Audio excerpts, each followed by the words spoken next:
It was time when there was fear among people in Kashmir. It was time when warnings were openly announced in speaker of masjid, and it was time when newspaper like Al Safa prints message telling that this is last and final warning for Hindus to leave Kashmir. That day, Kashmir Pandits and other minorities were given only two options. Either they convert to Islam or leave Kashmir. Yes, I was talking about 1990 Kashmir Pandit genocide, in which thousands of Kashmir Pandits were killed, raped, and lakhs of Kashmir Pandits were forced to leave Kashmir with support of Kashmir government. But question pops in everyone's mind is why Muslims wanted to send Pandits out of Kashmir, and how Kashmir government supported Muslims to kill Pandits on the name of religion. For next 4 minutes, I am going to tell you painful facts of Kashmiri Pandits who were thrown out of Kashmir on the name of religion. Stay tuned and watch full video.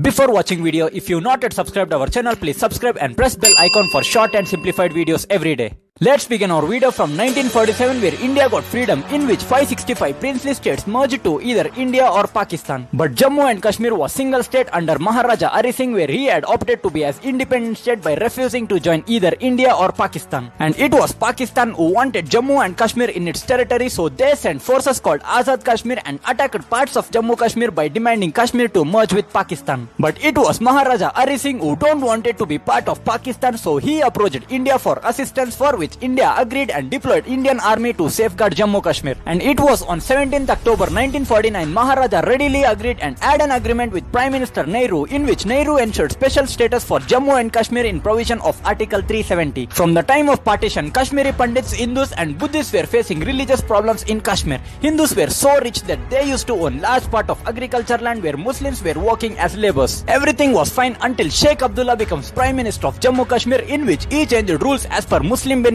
and made Muslim laborers who work in Hindu agriculture land as owners. And not to forget, government of Kashmir refused to give promised compensation, where Hindus lost land, money and everything overnight. With this, leaders like Shyam Prakash Mukherjee and Hindu organizations started to protest, where Indian government detained and put Sheikh Abdullah into prison and made Bakshi Ghulam Muhammad as new chief minister. Even though things were not normal, Hindus were living in their own life with adjustment along with Muslims till 1970s, where both communities were celebrating festivals without any religious difference. And it was Indira Gandhi who negotiated with Sheikh Abdullah and made him chief minister of Jammu Kashmir. But it was biggest mistake of Indira Gandhi, where Sheikh Abdullah already had support of Pakistan and was doing anti-national activities in Valley. With this, Sheikh Abdullah started to convert Jammu and Kashmir state to Islamic state, where he changed more than 2000 Hindu village names to Islamic names. Other side, Pakistan know that direct war with India is impossible, so they were sending terrorists and using poor Muslims for terrorist activities in India with support of Sheikh Abdullah. And later in 1982, Farooq Abdullah, who is son of Sheikh Abdullah, becomes chief minister of Jammu Kashmir, where situation for Hindus become more fearful in Valley. And it was in year 1989 September, where social activist Tikalal Taplu was killed in Srinagar and warned everyone who touches his body.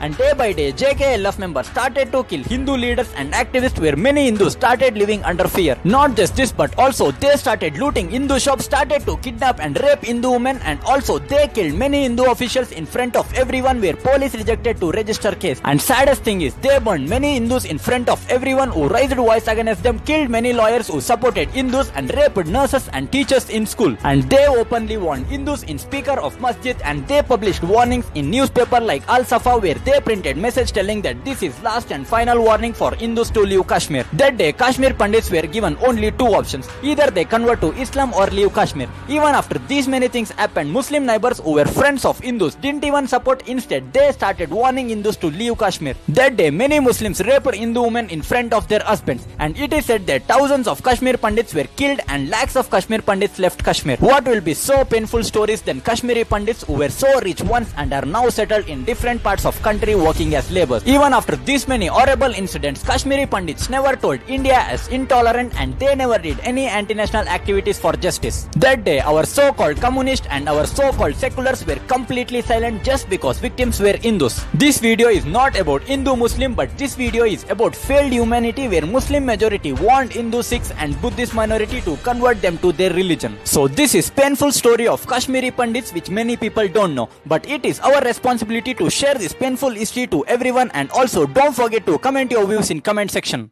Also don't forget to subscribe our channel for more interesting and trending videos.